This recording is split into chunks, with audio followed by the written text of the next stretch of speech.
here in Mumbai, India, in a place called Dharavi. Dharavi is India's largest slum.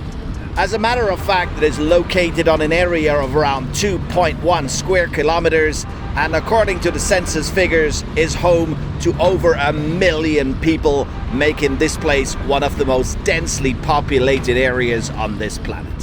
However, today I want to birth this myth about what idea you may have about a slum, about being cardboard shacks and shanties. Actually, Dharavi is pretty much like a suburb of Mumbai. There is plenty of brick and mortar buildings, and yes, maybe the facilities in terms of sanitation might not be the greatest as you would expect, because there is more or less only 700 toilets for 1 million people out here. However, this does not mean that people are living in desperation and despair, because Dharavi in itself has a cottage industry. There are plenty of industries here, from leather to recycling and pottery and so much more. And all these industries combined generate a revenue of $1 billion.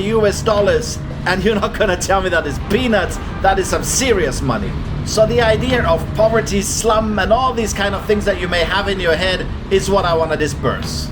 But I wanted to start this shot at this location right here, because you see these pipelines over there, which I believe are water pipelines, are some of the locations which made this place famous all over the world through the movie Slumdog Millionaire.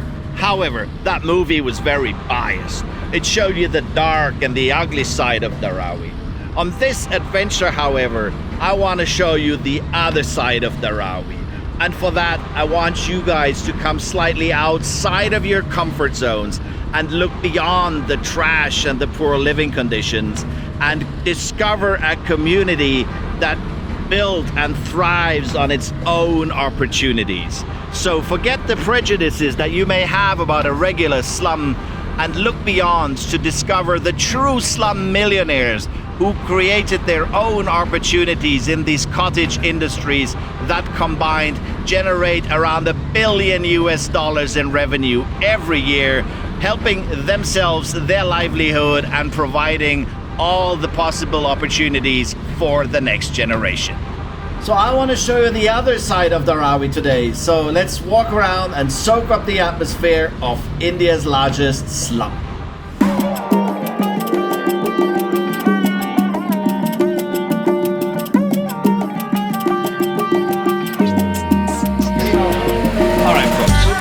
We're going to enter the commercial area of Dharavi, or rather one of the commercial areas of Dharavi. And dude, I'm not a resident here. I'm only a visitor, just like you guys. But I have somebody with me here who actually was born and raised here and who's going to tell you a whole lot more about life here in Dharavi. This right here is Sam, or Samir. Hi. And tell us a little bit about the commercial area here. All right, so my name is Sam, and I'm with Mr. Kriz here, and showing him about my slum Dharavi. And I was born and brought up in Dharavi, and I still live in Dharavi, and it is a very nice place. And the thing is that the entire Dharavi is, for example, my farm is the slum Dharavi, and the whole farm is divided into two parts, 1/4 and 3/4. The 1/4 area is basically the commercial area, and the remaining 3/4 is the residential area. So this 1/4 area, what we are going to explore at the first is the commercial area. Can you guess, do you have any idea why the government has separated the commercial and the residential area? Well, my guess is some of the industries here deal with rather toxic materials, and you don't really want to have any toxic smoke crawling up in your residence. Yeah, that's right. Just because of the toxicness in the commercial area, the government does not allow the people to live in the commercial area. So currently we are at the commercial area. As you can see, the hustle and bustle of the people over here. So we are going to explore some commercial activities in the commercial area. So the main commercial activity what we are going to see today is the plastic recycling. So plastic recycling is like one of the major commercial activity in the slum, and we are going to explore it today. Apart from plastic recycling, we are going to see paper recycling, aluminum recycling, and leather industries and clothing industries, coloring industries, a lot of things. Whatever comes on the way, I will try to show you from my slum Dharavi.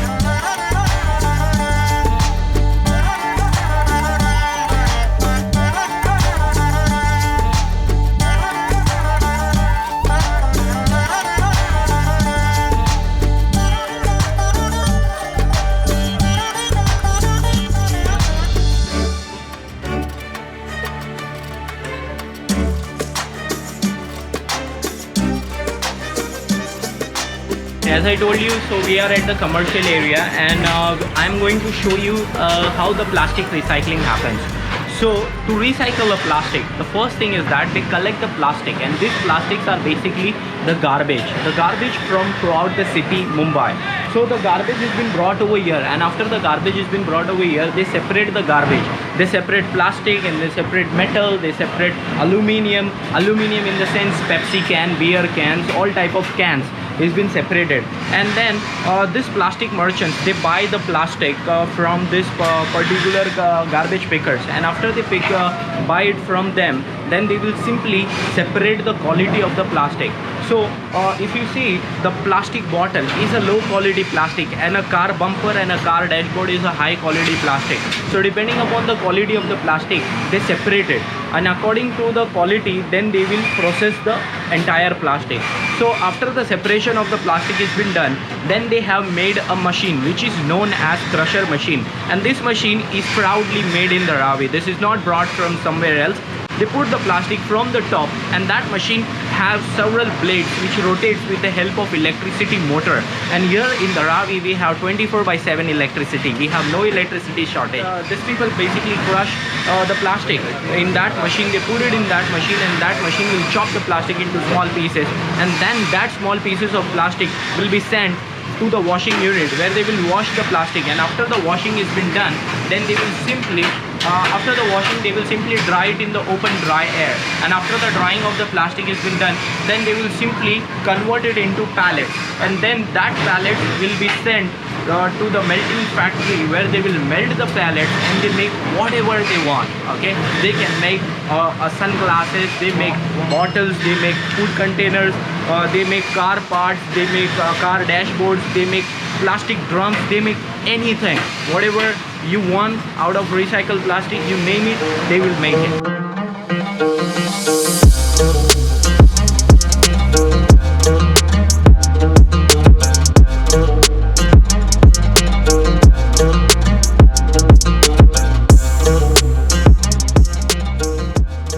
A city like Mumbai generates 10,000 tons of waste daily. So the rag pickers collect this waste from the streets. It is not that the city is paying for it or the city has encouraged it, but because of their struggle to survive in a city, they are doing this work of recycling. And the rag pickers should be known as green collar workers. These are environmental soldiers who are helping keep this city clean. And remember, it is our waste they are cleaning from the streets.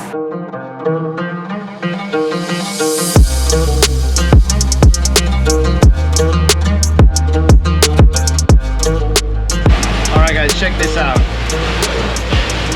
We're in India. Are you gonna think this is some spices to make some curry with? Hell no, don't put that in your food. These are actually the pellets that they use from the recycled plastic. See, earlier you saw the sorting of the plastic and the crushing and the washing. Well, actually, once it's dyed, it's going to turn into little pellets like this, and these pellets are then turned into whatever you want to make it. This is hardcore, original, and absolutely eco-friendly recycling.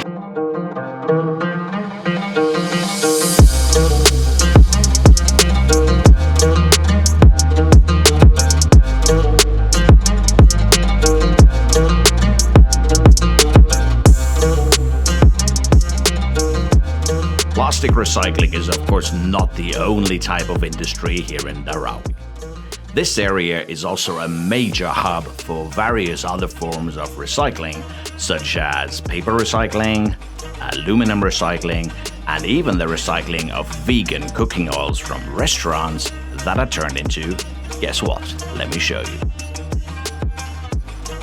Alright. What is this stuff? Can you guess it? No. So it is very soft. If you guys touch it, it is very soft. Yeah, you can literally push your finger into it. So it is very soft, and this thing is a vegetarian soap. It is made out of vegetable oil, tree oil, and flower oil. No animal fat, no animal thing is being used in the manufacturing of this soap, because in India a lot of people are vegetarian, and to maintain the vegetarianity, these people uses this soap to wash the dishes. not for bathing, not for washing clothes, only for washing dishes, because you cannot eat in the same dish which is washed in an animal fat. That's why people use this vegan soap, which is made in Dharavi and exported all around in India in the open market.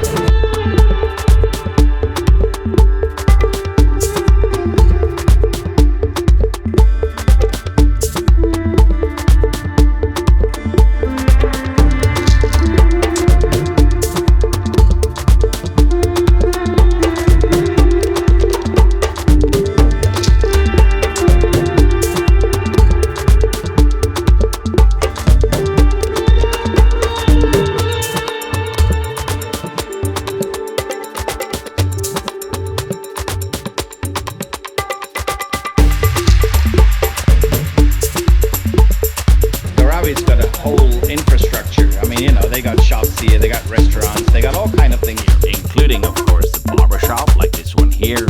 And there are also plenty of medical and educational facilities too, which we'll get in a little while. What I want to show you now are some of the other industries here in the slum, because recycling, though it's one of the biggest, isn't the only type of industry here. Other industries include, for example, the dyeing and manufacturing of various forms of garments and apparel, the manufacturing of pottery items, as well as the manufacture of products like, for example, suitcases, and so much more.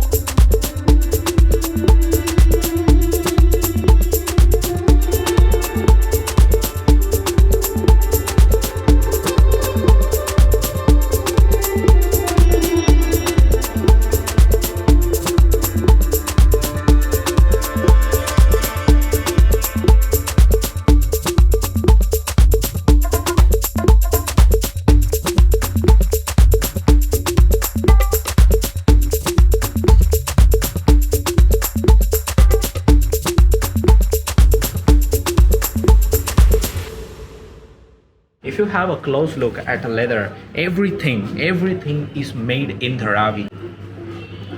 This bag is not made in New York, not Paris, not Italy. This bag is made in Dharavi. The finishing quality of this product is so high that it can be easily sold in the international market at a very high price. But these people, they sell it like at a low price as compared to any other prices in the leather, just because it is made in Dharavi. And because of this, and all the other forms of industry that you've seen today, you will now understand why Dharavi is not your average type of slum. Dharavi, in fact, is a pioneering center of productivity, and as I said in the intro, all these various forms of industries combined generate an annual revenue of $1 billion US. So forget about the slumdog millionaire. These guys here are the real slum millionaires who have risen from rag pickers to creating businesses and opportunities for their community. And one other noteworthy fact is that I haven't seen a single child working in any of these workshops. And statistics do show that here in Dharavi, the literacy and education rate amongst children is actually one of the highest in Mumbai. And that goes to show you how incredibly progressive this slum is in terms of entrepreneurship, future leadership, and child protection.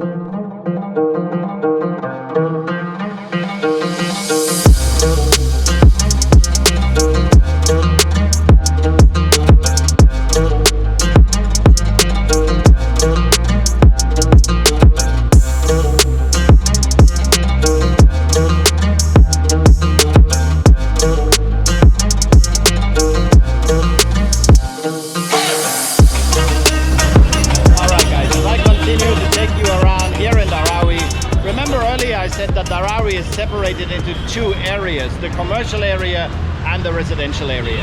And these boundaries are actually very clear because there is a huge main road and a river that separates both. So right here on my right hand side is the commercial district, and over there on the left hand side is the residential district. So I've shown you some of the commercial areas, some of the industries and some of the recycling. Right now let's head into the residential district and see how the people here in Dharavi live.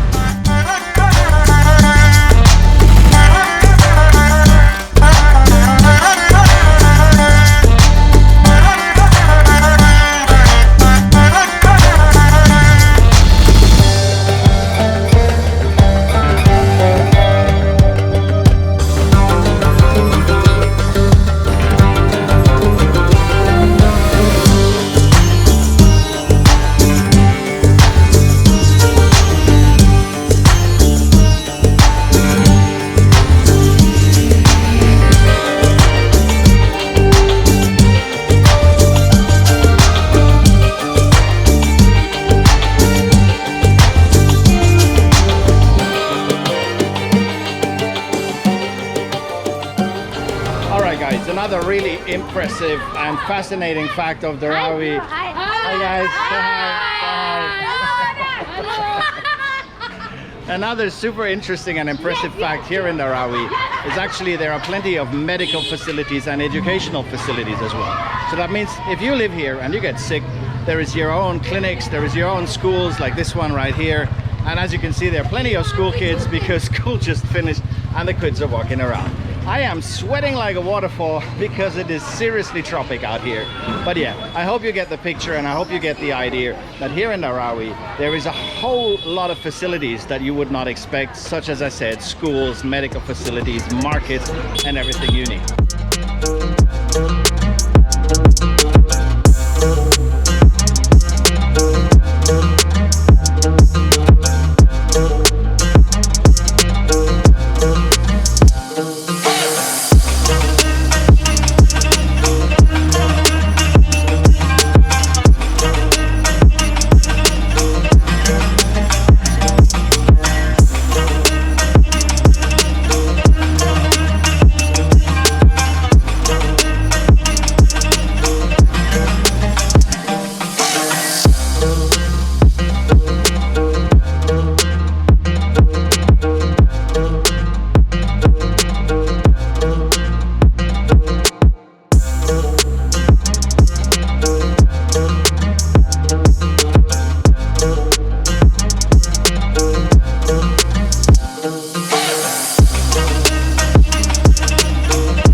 You're from Dharavi. Yes. You're born and raised here. Yes. You speak good English. You seem Thank to have you. a good education. Thank you so much. Where does it come from? It comes all the way from my mother. My mother, she's a teacher. All credit goes to her, and she basically educates like small kids in the kindergarten level, you can say, and also she takes private tuitions. But now she don't do it anymore because me and my younger brother, we are all grown up and we earn a good amount of money, and so we retired our mother, and now my mom, she is simply a housewife.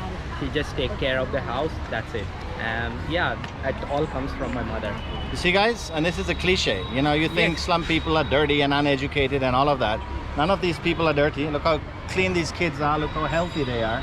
And you know, they even speak English. So another prejudice about the so-called slums messed up today. Thank you guys. See you. Bye, Rehan. Alright, so in India there are 4 different types of schools: private, government, semi-government and NGO. So this is an NGO school, and fortunately we have all the 4 different types of school in our Dharavi. So this is one of the NGO school, and there are more than 200 schools in Dharavi. We have private, we have semi-government, we have government, and as well as we have the NGO. So this is one of an NGO schools. This NGO school, you don't need to pay for any fees. It is run by some donation.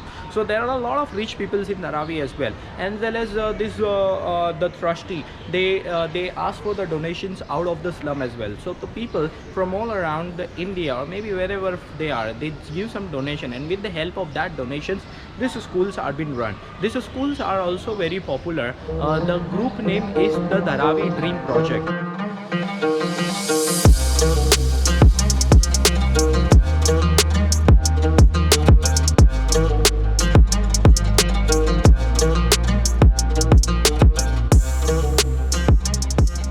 They actually teaches the students art.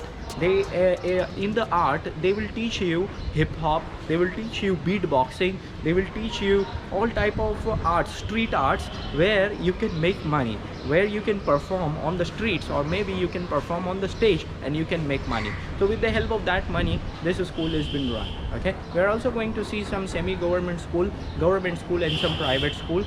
You will be able to compare the difference between this school and that. Unfortunately, this is not a good looking school, but yes, the quality of education is good. I will show you a very good looking school which is a government school, but the quality of education is zero, just because no one cares to get educated there. But I have studied in a semi-government school. My background is not a rich family, so back then, so that's the reason my parents, they applied me into a semi-government school where half was paid by my parents and half was paid by the government. And then if you go for a private school is also not very expensive as compared to your school, but it is a very like the fees, if you speak, it's like $20 to $30 per month. That's the only fees they have to pay in a private school. But this $30 is also very expensive for us if you live in Dharavi, if you come from a poor family.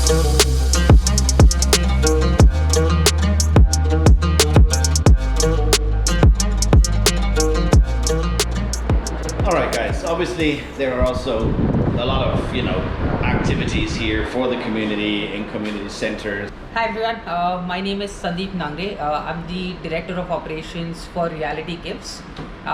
Basically what we do at Reality Gives is we run community centers in Dharavi and Sanjay Colony, which are urban industrial slums. What makes us different from the other NGOs is we focus on English language, life skills and digital literacy as skills for community members. Community outreach is essentially for us to empower students and community members. We target mainly students from the age group of 11 to 25 because that's sort of transitional year for them, from being able to move out from school to college, college to employment, so on and so forth. What language does for them is it gives them an opportunity to broaden their horizon in terms of what is available out in the world. Just knowing how to read English gives them access to exploring more websites which are in English language, gives them resources on YouTube which can be viewed in English language. So that's our approach in terms of English. It's not related to any state board or curriculum. It's more of communicative English which is required in real world. So everything is a role play, everything is sort of real life situations that students use.